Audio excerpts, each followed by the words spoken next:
Project Lakotei Sichos, Parshas Pinchas, Sicha Gimel.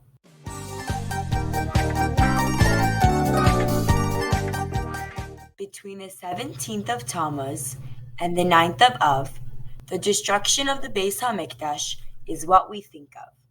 For 3 weeks, the Haftarahs speak about bitterness and pain. But the first Haftarah begins by telling us how a Navi Yirmiyahu became.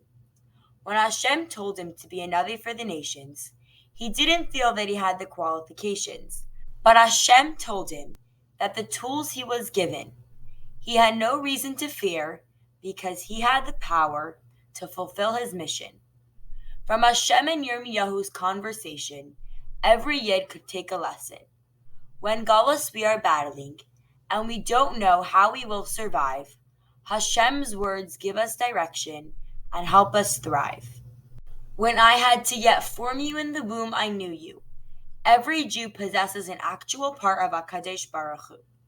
Before you emerged from the womb, I designated you. Before birth, the entire Torah you knew. Although at birth, an angel causes you to forget Torah, the knowledge remains within the inner part of the neshama. We possess the inner strength is the truth. But the neshama complains, I do not know how to speak, for I am a youth. Hashem answers, say not I am a youth, but go wherever I send you. Do not fear them because I am with you, is the message to every Jew. Our neshama, Torah, and Hashem at our side are the tools for how to win this galus and greet Mashiach with pride. Here is a story about Jews in the city of Kherson, deep in Russia, where we can see that every Jew has a neshama, a connection to Torah, and the opportunity to feel that Hashem is so near. Our every tefillah he does here. From Moscow, Kherson is a 24-hour drive. When the Rebbe Shluchim, Moshe and Meir finally did arrive, they gathered boys and opened a yeshiva. They needed a translator to translate their words of Torah. A 70-year-old woman named Maria, who knew Yiddish, was hired. At Farbrengens, she translated all night without complaining that she was tired. While bright and early the very next morning, she was expected to translate the Tanya that Moshe was teaching.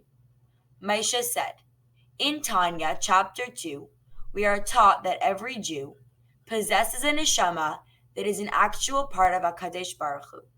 Maria looked at Moshe as if he fell from the moon and said, is that true? What we take for granted was an idea that was completely new. The Russian boys were as curious as could be to understand the discussion that was so animated and fiery. To translate Moshe's words, Maria finally did. They couldn't believe that there is a piece of Hashem in every Yid. The next night, Moshe farbrenged about having a bris milah. 9 boys agreed to do this special mitzvah. They were so excited that they danced like we dance on Simchas Torah. Moshe said, your joy to keep the Torah proves that you have a neshama. Their neshamas were burning bright.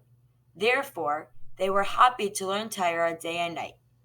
They had the power to keep the Torah that they learned at the age of 20, because they had learned it in their mother's wombs previously. A few weeks later, the Shluchim planned a great big Lag BaOmer parade. But when they heard the weather forecast, the community leaders were afraid. It was supposed to pour like never before. The community leaders said, we must cancel the event for sure. The Shluchim went to the hotel's lobby and called the Rebbe's secretary in 770 to ask for a bracha that no rain should fall and the sky should be clear. They felt that Hashem was with them and their prayers he did hear.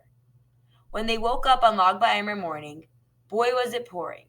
But half hour before the parade did begin, the rain stopped and the buses picked up all the children. The parade was a huge success and Jewish pride was felt by everyone. It began pouring again as soon as the parade was done. From the fact that it didn't rain only during the hours of the parade, it is clear that it was Hashem that had come to their aid. From this story we learn that in Galus we have powers 3, our neshamas, the Torah, and the bitachon that Hashem is with you and me. But we've had enough of this galus already. May we merit the coming of Mashiach speedily. When all the sadness and darkness will be turned around, only joy and light will be found.